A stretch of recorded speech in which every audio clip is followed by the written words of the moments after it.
Bienvenidos a De Mente Abierta, un podcast para amantes del misterio y el crimen verdadero.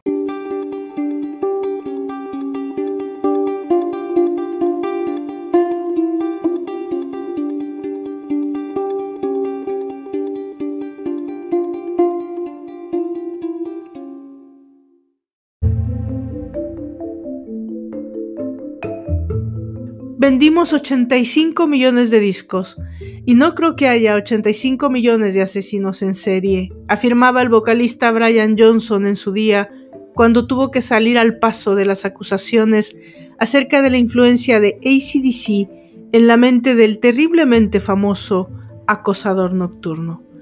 Y es que Richard Ramírez mataba a mujeres y hombres indistintamente, asaltaba las casas y preparaba auténticas carnicerías.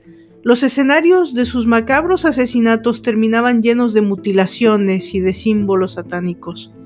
Y todo eso con su Walkman reproduciendo a todo volumen Nightcrawler de AC/DC. Eran dos las grandes pasiones de Richard Ramírez: el rock y el satanismo. Más tarde, toda esa psicopatía se reflejaría por el peor lado posible.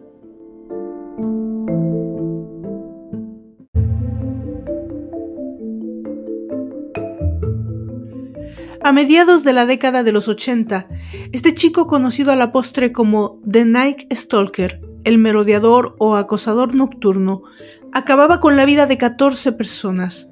De hecho, casi una decena tenían la suerte de escapar con vida de sus ataques. Además, a sus delitos se sumaban las violaciones de media docena de mujeres. Richard es uno de los asesinos en serie más famosos de la historia.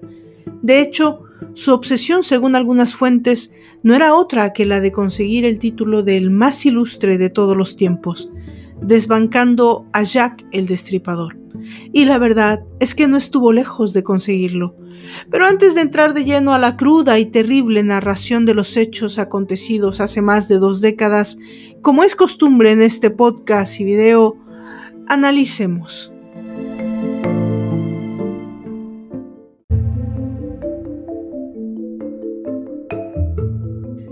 Quizás los psicópatas no sean muy diferentes a los demás, al menos en apariencia. Puede que cualquier sensación, idea u ocurrencia visceral tenga el potencial de evolucionar y desembocar en un desenlace macabro. Quizás ese pensamiento no es muy distinto de cualquier otro que hayamos tenido a lo largo de nuestras vidas, algo que hemos experimentado ayer o en este mismo instante. Lo que sí es distinta es la manera en que todo se tuerce, la forma en la que se precipitan las cosas a partir de un momento determinado de sus vidas. ¿Pero cuál es ese motivo? ¿Por qué todo evoluciona de esa manera? ¿Acaso es diferente la mente de un psicópata? La mayoría de los seres humanos tienen dentro la capacidad de cometer un asesinato, decía Richard Ramírez. Según muchos psicólogos criminalistas, en realidad todo está relacionado con la maduración del cerebro durante los primeros años de vida. Tras analizar cientos de artículos publicados en revistas científicas y escudriñar las características estructurales del cerebro humano a través de miles de resonancias magnéticas, cerebrales y sujetos convictos en trastorno antisocial de la personalidad, los resultados indican que el estrés emocional infantil es la causa más probable de que las estructuras cerebrales implicadas en los sentimientos y la toma de decisiones maduren mucho antes de lo que deberían, con catastróficas consecuencias. Desde hace mucho tiempo sabemos que el sufrimiento emocional intenso en la infancia es una característica común en la mayoría de los convictos por asesinato. Ahora también sabemos cuál mecanismo subyacente. Las impactantes conclusiones de este estudio apuntan a que existe una aparente reducción de la sustancia gris y un incremento de la sustancia blanca, aspectos claves en la maduración cerebral que afectan los primeros años de vida. El cerebro del niño, sometido a un intenso estrés emocional, se blinda, se cierra y se protege a modo de muralla. Así se vuelve inmune al sufrimiento. Es como un mecanismo de defensa. La parte negativa es que dicha alteración temprana conlleva consecuencias desastrosas. En términos evolutivos, el córtex prefrontal ha sido la última región del cerebro humano en desarrollarse. Su vital importancia radica en que se ocupa de modular comportamientos cognitivamente complejos, como la autoconciencia, la expresión de la personalidad, la toma de decisiones, los juicios morales o la predicción de las consecuencias. Si tuviéramos que definirlo de manera simple, diríamos que es la parte del cerebro que nos hace humanos, el núcleo de nuestro comportamiento.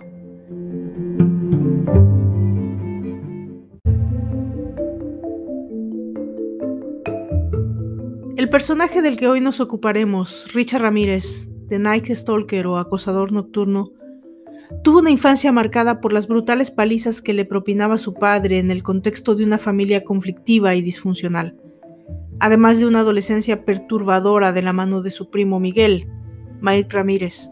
Este ex boina verde condecorado en la guerra de Vietnam le narraba sus terríficos crímenes de guerra mientras mostraba con orgullo unas Polaroids en las que aparecía asesinando, torturando, violando o sujetando la cabeza cercenada de mujeres vietnamitas.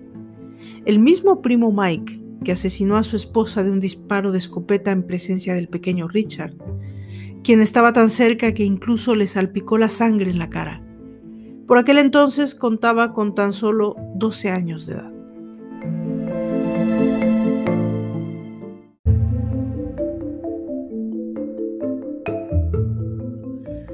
Otros 12 años después, un ya adulto Ricardo Leiva Muñoz Ramírez fue detenido y posteriormente condenado a 19 penas de muerte consecutivas, tras ser acusado de 14 asesinatos, 5 intentos de asesinato, 9 violaciones, 2 secuestros, 4 actos de sodomía, 2 felaciones forzadas, 5 robos y 14 allanamientos de morada. Y todo ello contando entre sus víctimas tanto adultos como a niños. Según la doctora Ann Goldberg Borges, autora del ya célebre Manual de Clasificación de Delitos, una infancia expuesta a experiencias traumáticas, el mal apego y la configuración de un mundo interno y privado de fantasías y pensamientos son características habituales entre los asesinos en serie. El tema puede resultar lo mismo de apasionante que largo, y de lo que nosotros nos encargamos es simplemente de contar la historia. Así que si les parece, podemos comenzar a contar la historia de Richard Ramírez, el acosador nocturno. Yo soy Valdra Torres y les doy la bienvenida al segundo capítulo de nuestra tercera temporada, que decidimos dedicar a los más infames asesinos seriales. Bienvenidos.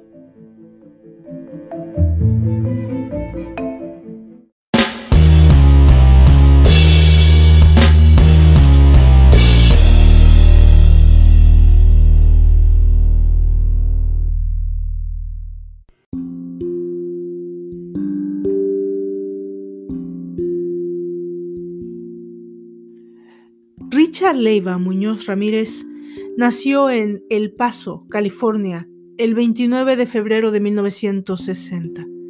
Como ya lo mencionamos anteriormente, Richard nació en un matrimonio bastante conflictivo y disfuncional.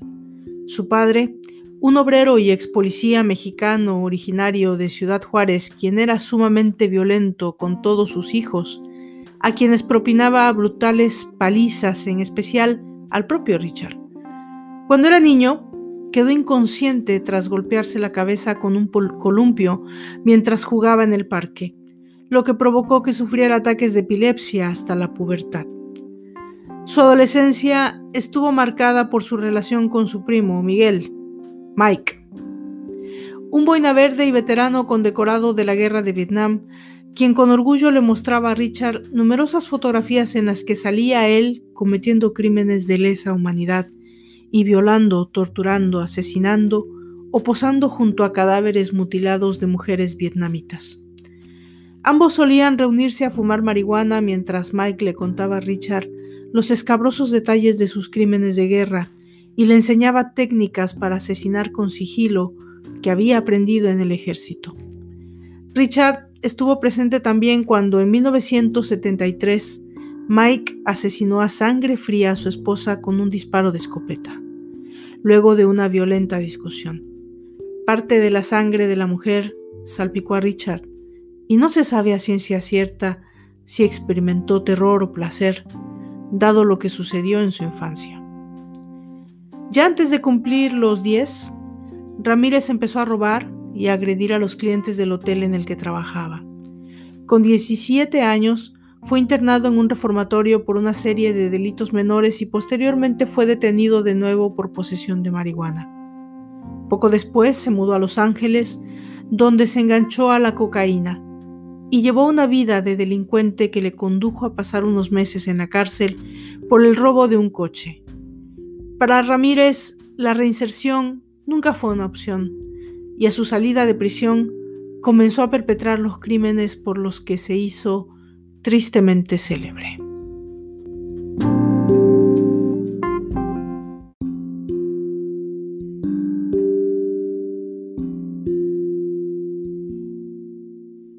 El 17 de marzo de 1985 por la noche, María Hernández regresaba de cenar con su novio en Monterey Park. Ella vivía en un cercano suburbio en Rosemead, en un condominio que ella compartía con Daily Okazaki, de 34 años. Mientras ella cierra el garage después de haber estacionado su auto, no se percata de que alguien ha podido entrar detrás de ella. María, al descubrir al intruso apuntándole con un arma, se levanta las manos en defensa y es agredida con un disparo a quemarropa. Milagrosamente, la bala había rebotado en las llaves que tenía en las manos, pero el asesino no se percató de ello. Al verla caer, pensó que había muerto y entró a la casa. María, en ese momento, pudo levantarse y abrir la puerta del garage para salir a pedir ayuda. Al momento de hacerlo, escuchó un disparo dentro de la casa. Ella pudo salir, pero el asesino la interceptó en la entrada. Ella se colocó detrás de un coche estacionado y cuando el sujeto llegó hasta ella para terminar el acto, ella le dijo: «Ya me disparaste una vez. Por favor, no lo hagas de nuevo». En ese momento, el asesino bajó el arma y se alejó del lugar. María había tenido suerte. Suerte que su compañera de casa no tuvo. Daily fue disparada y había muerto en el acto.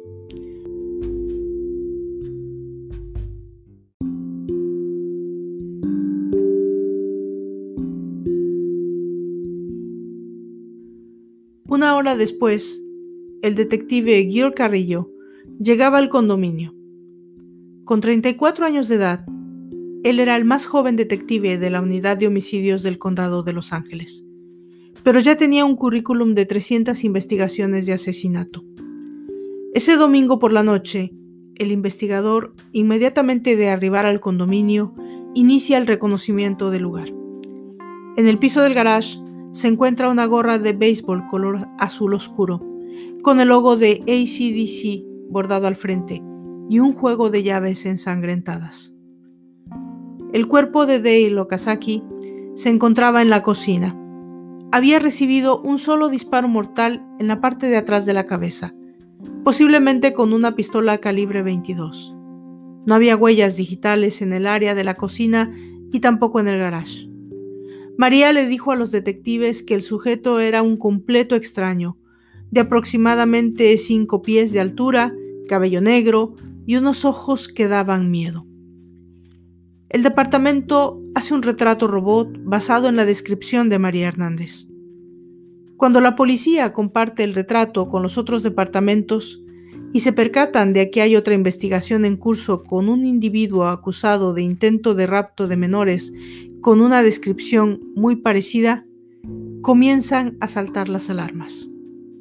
Además, otro posible delito ligado.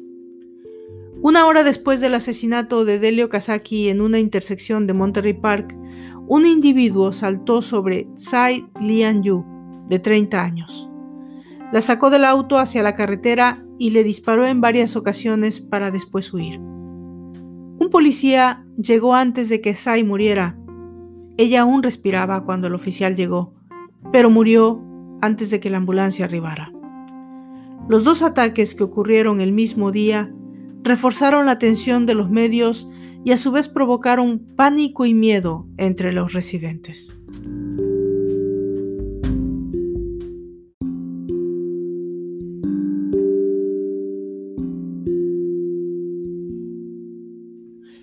El residuo de bala extraído de la cabeza de Daly fue imposible de determinar, pero el detective Carrillo tenía el mismo presentimiento que los medios de comunicación de que se trataba del mismo individuo. Los medios apodaron al atacante, que fue descrito como de cabello largo y rizado, ojos saltones y dientes podridos muy espaciados, el asesino sin cita previa y el intruso del valle. El famoso detective Frank Salerno es asignado al caso. Frank había logrado la captura en el caso del estrangulador de Hillside, y en ese momento posiblemente su experiencia sería necesaria para este nuevo posible caso de un asesino en serie. El 29 de marzo de 1985, en la comunidad de Whittier, en el este de Los Ángeles, Bruno Polo, un administrador de un restaurante de pizzas, llega a la casa de su jefe y amigo Vincent Zazzara y su esposa Maxine. Bruno nota que la entrada de la casa está abierta. Los recibos del restaurante que él mismo había dejado la noche anterior siguen en la caja de correo de la entrada. Al entrar, descubre a Vincent muerto en el sofá de la sala. Tiene sangre seca en la parte de alrededor de su oreja, pero lo que descubre en la recámara es horrible. Maxine ha sido también asesinada, pero además su cuerpo había sido mutilado. Además de recibir varias puñaladas y una cortada en forma de T en su pecho, el asesino le había sacado los ojos. Los residuos de la bala confirmaron que se trataba de una del mismo calibre que los asesinatos anteriores, lo que confirmaba que se trataba de un asesino en serie. Pero había una nueva pista. El asesino había dejado 2 huellas de sus pies, una en el jardín trasero y otra en un bote de plástico que utilizó para entrar por la ventana.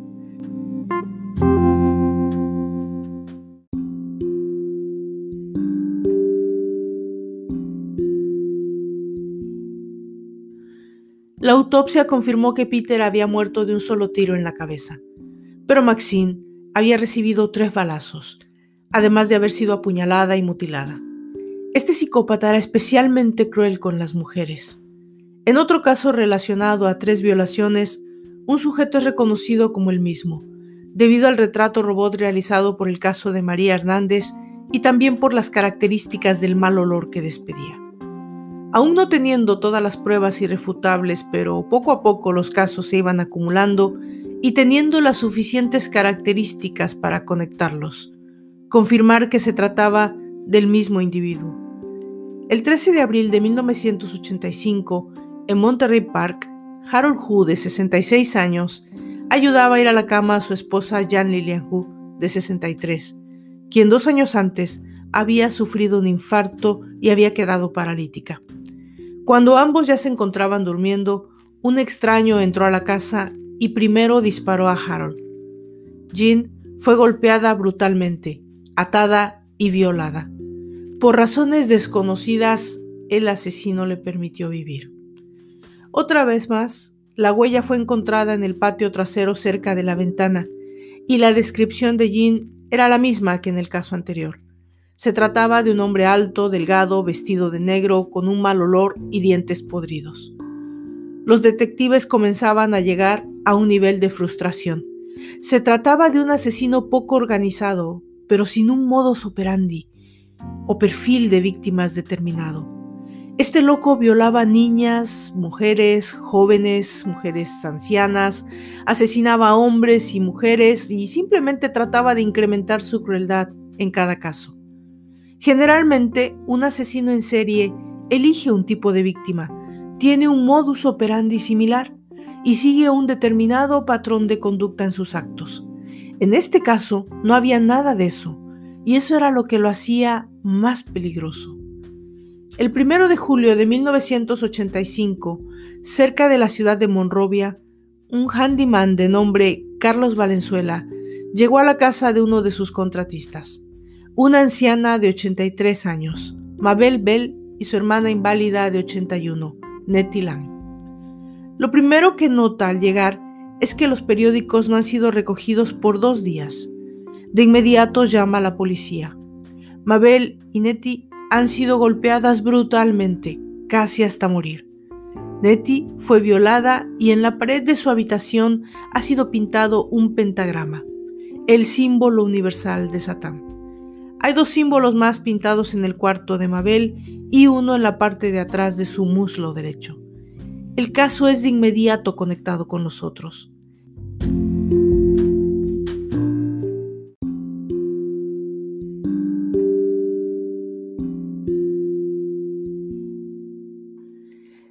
Esta vez hay otra pieza de evidencia, la llave ensangrentada de unas esposas y también la huella similar del zapato conocido.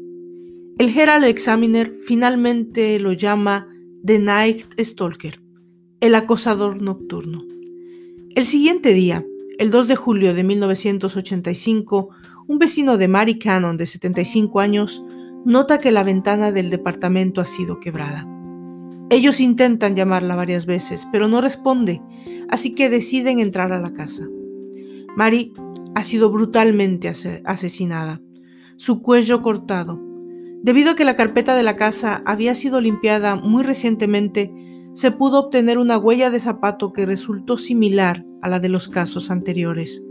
Se determinó que el zapato deportivo que el asesino usaba era de modelo Avia. En 1985, el zapato aeróbico Avia era un producto nuevo.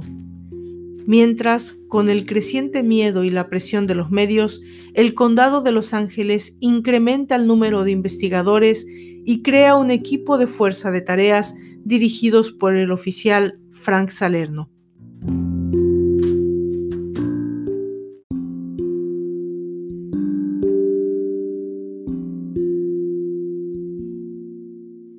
El 5 de julio de 1985, en la ciudad de Arcadia, Steve y Anna Bennett son despertados por los gritos de su hija en el cuarto contiguo. Whitney Bennett ha sido brutalmente golpeada y violada. El psicópata la golpeó con una plancha. La pobre chica tenía laceraciones en la cara, fractura de cuello, mandíbula rota y golpes en todo el cuerpo. La ha dejado casi irreconocible, pero viva. En las sábanas ensangrentadas, nuevamente la huella del zapato, del famoso zapato Avia. La Fuerza de Tareas comienza una investigación sin precedentes en todas las oficinas y condados cercanos. Ellos tienen el presentimiento de que hay muchos más casos que puedan estar conectados. Un caso llama su atención, el caso de la enfermera Carol Kyle, quien en mayo 30 había sido violada en su apartamento, la noche anterior a los ataques de las ancianas Mabel y Nettie. La enfermera declara que el violador tenía no solo las características ya conocidas, pero también, mientras la violaba, le decía que no lo mirara, porque ya había matado antes y lo haría con ella, además de obligarla a jurar lealtad a Satán, además de ser brutal en sus ataques y el olor similar descrito anteriormente. La descripción física es comparada con el retrato robot de María Hernández y es corroborado por Carol.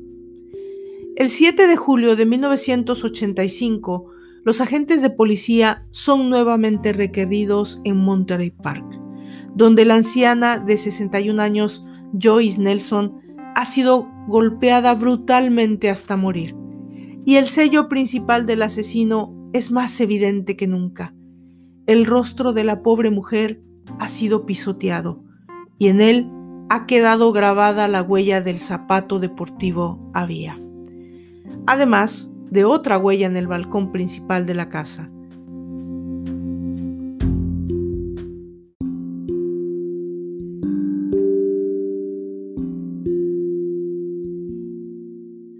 La investigación acerca de los zapatos obviamente se intensifica. Se determina que al ser un modelo nuevo, su existencia en el mercado es limitada. De hecho, solo hay registro de 1.354 pares distribuidos en Estados Unidos, pero solo 6 pares en el estado de California y un solo par en la ciudad de Los Ángeles. Eso determina, por supuesto, que se trata de un solo asesino. No existe la posibilidad de que sea alguien más con la misma marca y el modelo de zapatillas. Todas las oficinas de policía ahora están en búsqueda de un solo sospechoso y una pista muy importante. Por supuesto, la carrera es contra el tiempo, intentar detenerlo antes de que asesine de nueva cuenta. Pero desgraciadamente, la incapacidad de predecir de un perfil determinado de acción lo hace muy difícil. El 17 de julio, la anciana de 83 años, Mabel Bell, pierde su batalla y muere en el hospital debido a sus terribles heridas. Nunca pudo recuperar la conciencia. Los medios de comunicación ahora tienen en sus manos no solo el sensacionalismo, sino la carrera también contra el reloj. La población comienza a entrar en pánico, porque en este punto nadie se siente a salvo. Se trata de un asesino desorganizado, un verdadero demonio, que lo mismo mata mujeres, hombres, ancianos, viola niñas, en fin. La venta de armas incrementa, sistemas de seguridad y todo lo que pueda ayudar a la protección es tomado en cuenta en todo el estado de California, en especial en el condado de Los Ángeles. La policía hace llamados a la población para asegurar puertas, cambiar cerrojos, mantenerse unidos, etc. Pero la pesadilla todavía está lejos de terminar. La recompensa por alguna información se incrementa y alcanza unos $10,000 por cualquier dato que conduzca a un arresto. El 18 de agosto de 1985, en San Francisco, 600 kilómetros al norte de Los Ángeles, David Pan llega a la casa de sus padres Peter y Bárbara. La escena de nueva cuenta era poco menos que bizarra. Había pentagramas y letras de adoración al demonio en las paredes de la habitación. El hombre había sido ejecutado y la esposa además había sido violada y asesinada. La tarde del 24 de agosto de 1985, un jovencito de Misión Viejo de 13 años de edad de nombre James Romero hacía arreglos a su scooter en el garage de la casa, cuando observa un Toyota color naranja circular frente a su casa. Lo que le llamó la atención era que circulaba con las luces apagadas. Más tarde, cuando el vehículo regresaba, el chico tuvo la curiosidad de observar las placas del auto. Esa misma noche, un hombre que se había identificado a sí mismo como el acosador nocturno había disparado al especialista en computadoras Bill Carnes y violó a su prometida Carol Smith. Bill milagrosamente había sobrevivido. Cuando los periódicos hicieron eco de la noticia, el jovencito contactó a la policía y les contó lo que había observado y también les dio el número de placas. Cuando esta información fue recibida, se determinó que pertenecía a un vehículo robado y recuperado en el condado de Los Ángeles. En la revisión del auto habían recuperado una huella digital parcial en la parte del espejo que el sujeto había ajustado. Pero eso no es todo. Cuando la recompensa por información se incrementa, alguien llama a la oficina de la policía.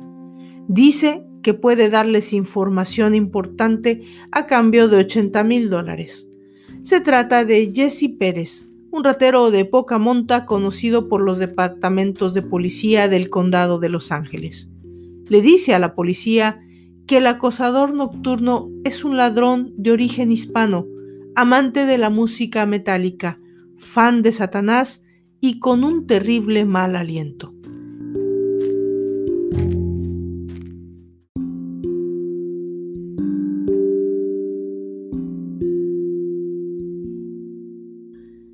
Él solo conoce al hombre con el nombre de Rick, pero además les da información acerca de alguien que suele comprar los objetos de Rick a cambio de droga.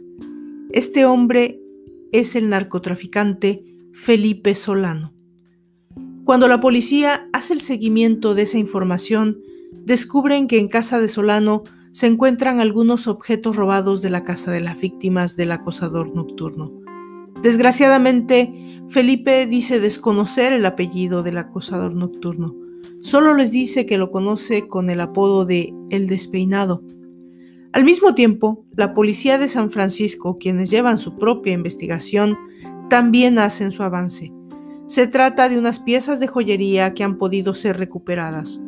Cuando el vendedor de esas joyas, de nombre Armando Rodríguez, es amenazado con enfrentar cargos relacionados con crímenes serios como homicidio, finalmente decide cooperar. El 5 de agosto de 1985, después de 5 meses de crímenes brutales y posteriores investigaciones, la policía del condado de Los Ángeles por fin tiene una huella digital que creen que pertenece al acosador nocturno. Además tienen un nombre, Richard Ramírez. Pero no solo es eso. También debido al archivo recuperado del robo del carro Toyota naranja, tienen una fotografía. Se trataba de un joven cuya adicción por las drogas se remonta a los 12 años. Alguien que jamás tuvo un trabajo en ningún punto de su vida. Siempre fue una persona no solo alimentada por los peores vicios y ejemplos familiares, pero además que siempre vivió del robo. Era básicamente una persona de las calles. En ese momento se inicia la cacería a niveles nunca antes vistos. La decisión que la policía tomó fue la de inmediatamente proporcionar a los medios la fotografía y el nombre del sospechoso. El rostro del acosador nocturno se hace público.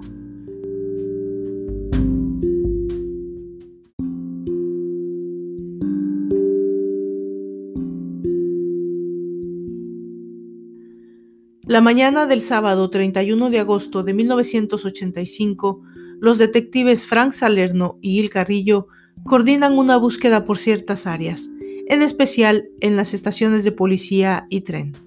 Ellos pensaban que cuando se percatara de que había sido descubierto, iba a tratar de huir. Lo que no sabían era que Richard había estado fuera del estado y viajaba de regreso en ese preciso momento desde Arizona, donde había visitado a su hermano. Ellos lo esperaban en la entrada de la estación de autobuses, sin darse cuenta de que ya había bajado del mismo y salido de la terminal. No fue detectado. Caminó tranquilamente unas calles hasta una licorería. En la entrada del local observa los periódicos y se percata de lo que todo mundo ya sabía. ¿Imaginan la adrenalina en ese momento? La sorpresa, el miedo que pudo sentir. De inmediato se subió al primer camión de servicio de transporte que pasaba. Y de inmediato es reconocido por uno de los pasajeros que iba leyendo el periódico, quien baja del autobús y llama a la policía. Era como una película de acción. Todos en el bus en ese punto le habían reconocido y él se da cuenta de eso. Todos dentro gritaban, ¡es él! ¡Es él! Richard no tuvo más remedio que salir corriendo del autobús y comienza a recorrer las calles. Se trata del este de Los Ángeles, un barrio eminentemente hispano. Un hombre de nombre José Burgón estaba limpiando la yarda de su casa, cuando de pronto ve al hombre corriendo, cruzando su patio y el de los vecinos. Cuando éste observa que el hombre trataba de robar el auto de su vecino, se lanza a tratar de detenerlo. Al poco tiempo se unen sus hijos y los otros vecinos y pronto se trataba de una verdadera muchedumbre tras el asesino hasta que lograron detenerlo. Los vecinos de José y él mismo lo entregaron a la policía que llegaba en el acto.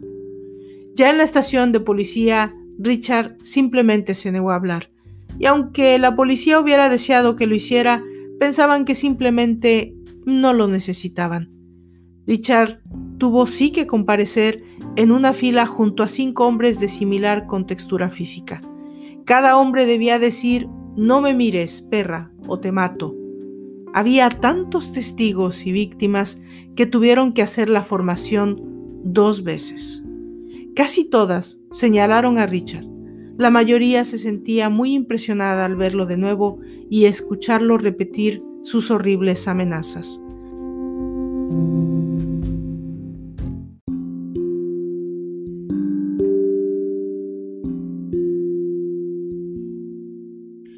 Cuando concluyó la ronda de reconocimiento, las víctimas fueron llevadas a una habitación donde estaban los objetos recuperados de la casa del comprador de objetos robados al que acudía Ramírez. Distribuidos sobre enormes mesas, había aproximadamente unos 2,000 artículos, la mayoría joyas. Las víctimas identificaron sus pertenencias robadas.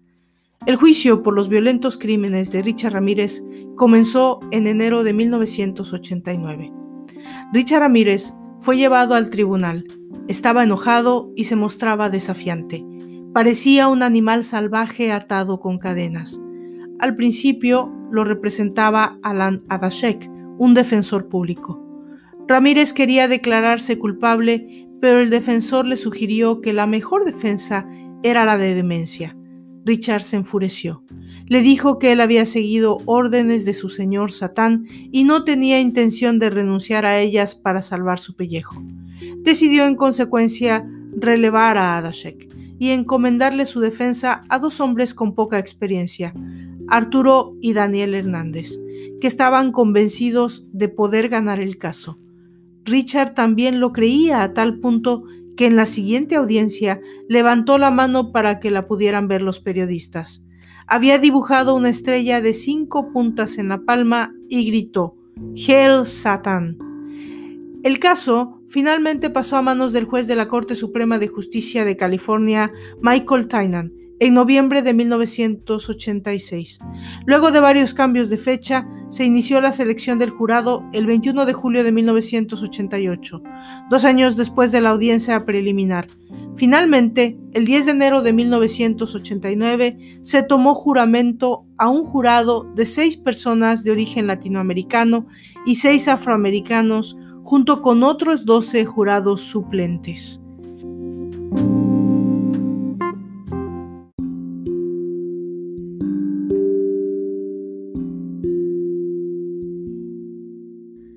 La Fiscalía expuso el caso presentando una gran cantidad de evidencia física y relatos de testigos oculares, huellas digitales de Richard, pisadas, armas, rostros y voces. Todo lo identificaba como el asesino que con saña había dado muerte, robado y violado a hombres y mujeres de Los Ángeles y San Francisco. Para entonces, un renovado Rick ocupaba el banquillo. Ya no era aquel sujeto huraño y desaliñado de dientes corroídos.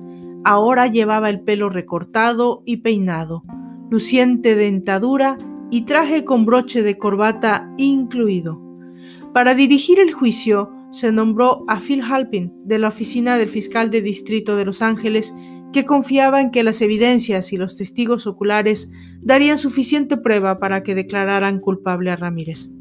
Estaba convencido que debía hacer lo posible para que lo condenaran a la cámara de gas. Desde el comienzo del proceso, quedó claro que tanto la prensa como el público femenino estaban fascinados con Richard Ramírez. Sus modales desafiantes encantaban a un creciente número de admiradores que asistían cada vez que había audiencia.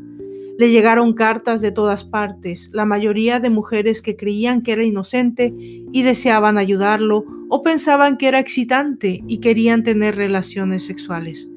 Los satanistas de todas partes del mundo lo consideraban una imagen de culto. Poco después, se escuchó la terrible historia de Sakina Abowat. También ella identificó al acusado. El policía Daniel Lott fue el último testigo del caso. Había custodiado a Richard en su celda por más de un año. Richard lo había llamado para mostrarle las fotos de una persona asesinada. El comisionado Lott dijo: la primera foto era de una mujer, Maxine Zazzara. Estaba boca abajo y desnuda.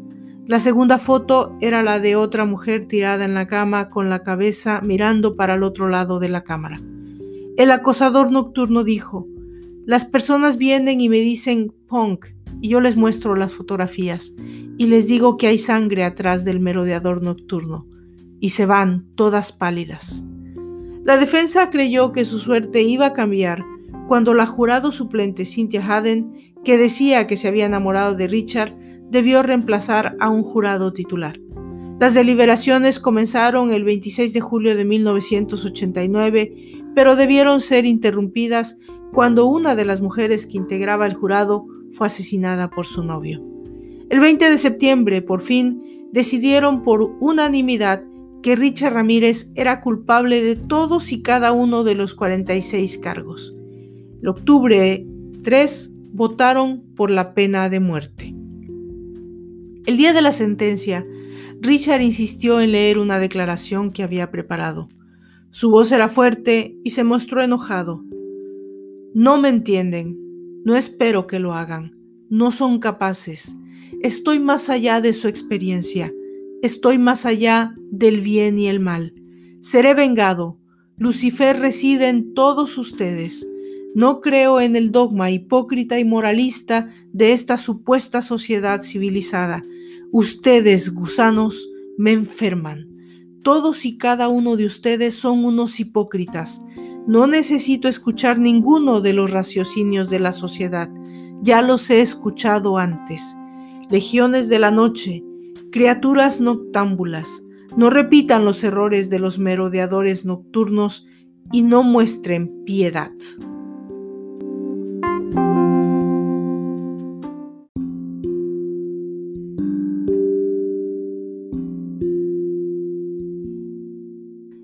En prisión, mientras las apelaciones retrasaron durante años su ejecución, Richard Ramírez se la pasó en el corredor de la muerte en la prisión de San Quentin. No temía morir porque decía que, como devoto de Satán, tendría un lugar privilegiado en el reino diabólico junto al asesino serial Ted Bundy y Jack el Destripador. Una de las mujeres que se mantuvo a su lado durante y después del juicio fue Doreen Lyon, que tenía 25 años cuando Richard fue capturado. Era inteligente y muy culta, a diferencia de la mayoría de sus admiradoras, y trabajó como editora para varias revistas. Lo halló muy atractivo y quiso protegerlo. Se casaron en 1996. Luego de pasar 23 años esperando la ejecución, Ricardo Leiva Ramírez Muñoz, o Richard Ramírez, el acosador nocturno, murió el 7 de julio del 2013 por insuficiencia hepática, cáncer, a los 53 años.